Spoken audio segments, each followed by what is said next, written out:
Gardening can be such a rewarding experience. It's wonderful to be able to grow your own fruits and vegetables in your backyard, but some people don't have space in their backyard to do so.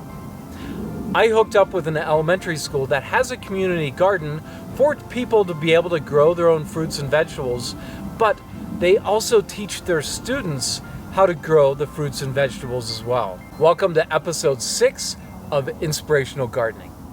Hi, I'm Kate Kelly. Welcome to Foothills Learning Garden.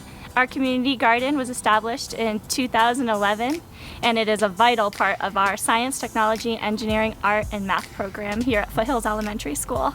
We have 18 student beds as well as a 360 perimeter that our students are responsible for. They plan, they plant, they nurture, they harvest, and they even do the winter cleanup. It's super important for kids to grow their own food and learn about the nutrition behind organic fruits and vegetables. We like to expose them to healthy eating habits and just to see that they're part of this entire cycle from start to finish. They plant the seeds, they watch it grow, and then they enjoy the harvest. Our entire school, kindergarten through 5th grade, starts off with life science, and we use the garden to integrate the life cycle of animals and plants. As you know, there's technology in our STEAM program. However, we try our best to separate the garden from the technology component because it's super important for kids to unplug, come to the garden, and enjoy outdoors without a tablet in their hand. We integrate art into the garden in many ways, from nature rubbings to paintings of what we see and illustrating the plant life cycle. Yeah, we use the garden to enrich students' math and science knowledge through hands-on learning. It could be as simple with the kindergartners coming out and gridding the plots before they plant their seeds and measuring exactly how many inches need to be in between the plants that they are planting.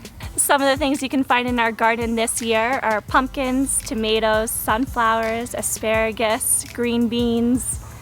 What else do we have? We have radishes, cucumbers, beets, lettuce, raspberries, wildflowers, lilies.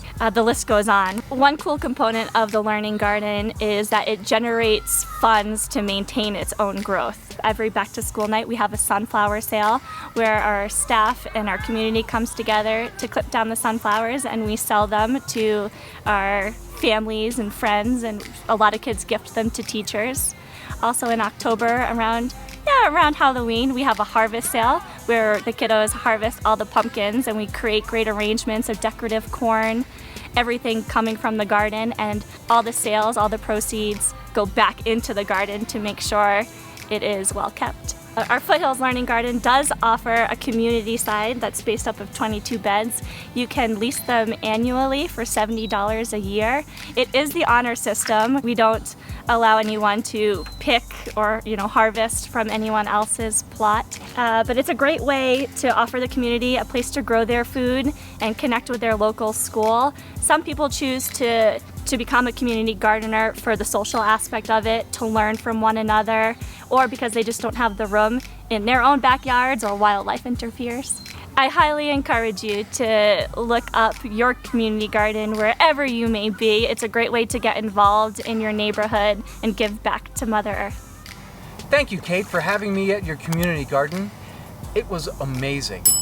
And what you teach your students about gardening, it's really an invaluable experience. Now remember, if you don't have space in your own backyard, I really encourage you to do some research and find a community garden in your area. Thank you so much for watching episode 6. Remember, if you have a garden or tips or tricks that you would like to share on this channel, please contact me at cospringsvideo@gmail.com. I would love to hear from you. Have a wonderful day.